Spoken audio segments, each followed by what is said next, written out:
Hey everyone, I'm Matthew Doherty, and I want to talk to you about how I started this gym. Now, the way we got started was a lot of work, I mean, let's fix this camera. Anyway, basically, I opened it up this past summer, and I've kept it running for the past few months without burning myself out or going crazy. So, I feel like it's got a lot to do with, it's not just how high you fly, it's what you look like when you land. And if you land and you go splat, you fall flat on your face, well, I'm not in a position where I can afford to do that right now. That air conditioner kicking on was just so aggressive. Anyways, I have a wife and a kid, so I can't afford to really just do things and make all the mistakes and then fail, because if I fail, that means they go homeless. So, that's not going to happen. I would work a job for like 30, 40 years if I had to, so that they can live a good life and not be homeless. I feel like that's just what men do. It's what we're supposed to do. But I also had this dream of opening a gym for a very long time. It started actually back in 2016. And kind of the first natural question that people are going to ask is, well, how do you make money? And how do I make enough money to get started? And the truth is, this is kind of the culmination of several years of work. It's not like I didn't have a corporate job or a big payday or anything like that. I never made like $100,000 a year or anything like that. But I have a pretty unique situation. My main source of income is teaching PE, and that allowed me to spend a lot of time over the summer to work on the gym and not go broke doing it. And the other source of income that I have is personal training and online programming. Long story short, I started writing programs for free for people back in 2018. And when I graduated college, I got pretty good working with a small select group of clients. And after working with me for free for about 3 years, I started asking them, well, would you be willing to pay me? And they said things like, well, I was wondering when you were going to ask that. I'd be happy to pay you. And I'm now getting paid for something I was already doing for free. That's awesome.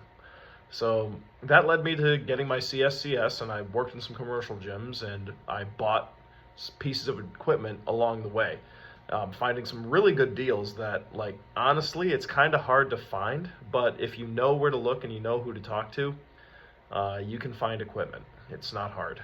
Even expensive pieces, even old pieces, like that Nautilus chest machine over there. You can find equipment if you know where to look. Facebook Marketplace is huge, and let's just say I found a lot there. And also, when people find out you're opening a gym, if you've got good friends, a lot of them will be like, hey, I've got some equipment I'm not using, you can have it.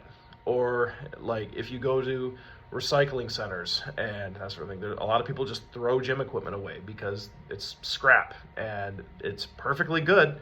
I think there's also people that have, my most interesting one as far as going to get equipment on Facebook Marketplace was getting all of these barbells.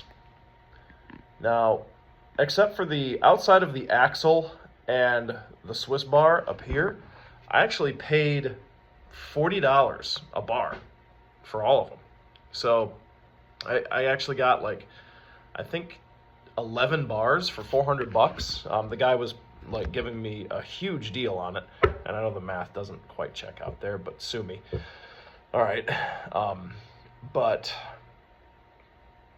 yeah, the guy that I bought the bars from, turns out he started a business back in the 90s leasing gym equipment to people, and he had a significant upfront investment. He bought a bunch of treadmills, leased them to a gym.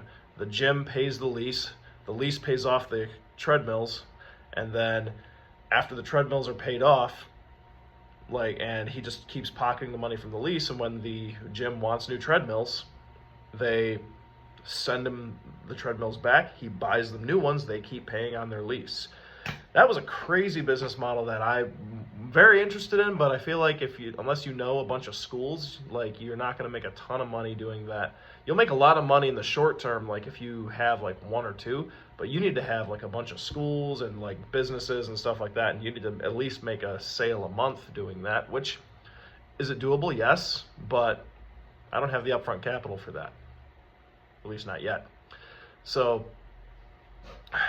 that was very interesting. That was probably the most interesting thing that I did to get equipment, and transporting these things. Like I drove a Pontiac G6 at the time, and I still have that car, but like, I mean, I fit like 500 pounds worth of barbells in that thing, and it was leaning to one side driving across the state. I tell you what.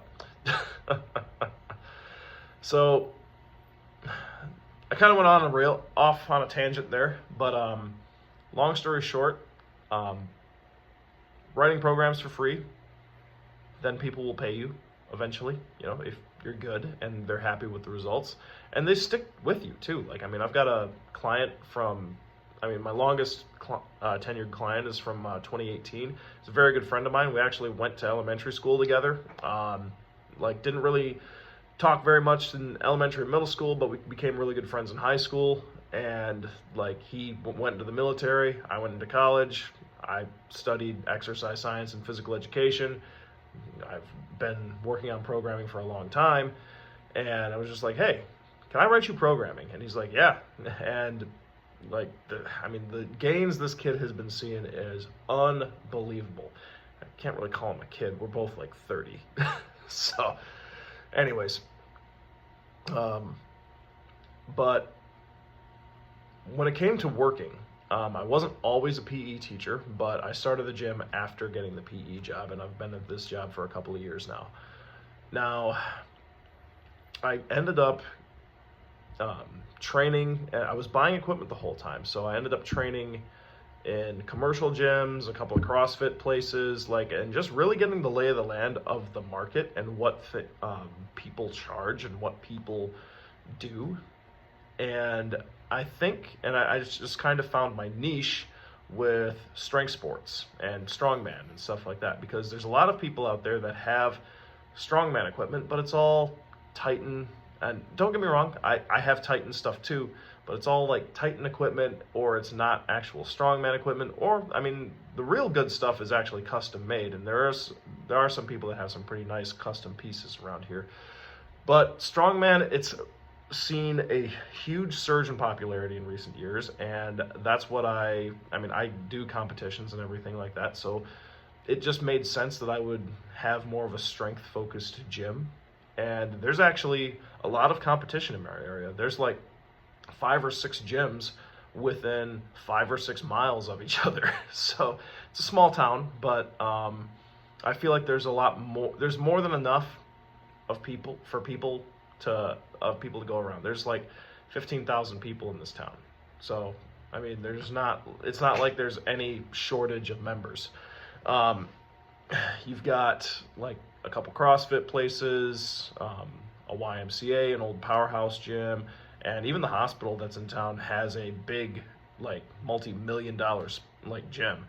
And even like, there's other guys like me that have smaller gyms in the area, and it's like, and it's very easy to get discouraged, and I was for a long time, because I was for a long time thinking I wouldn't be able to get members, because everyone's like, oh, I go to the Y, or oh, I'm going to Planet, or oh, I'm going to this, that, or the other.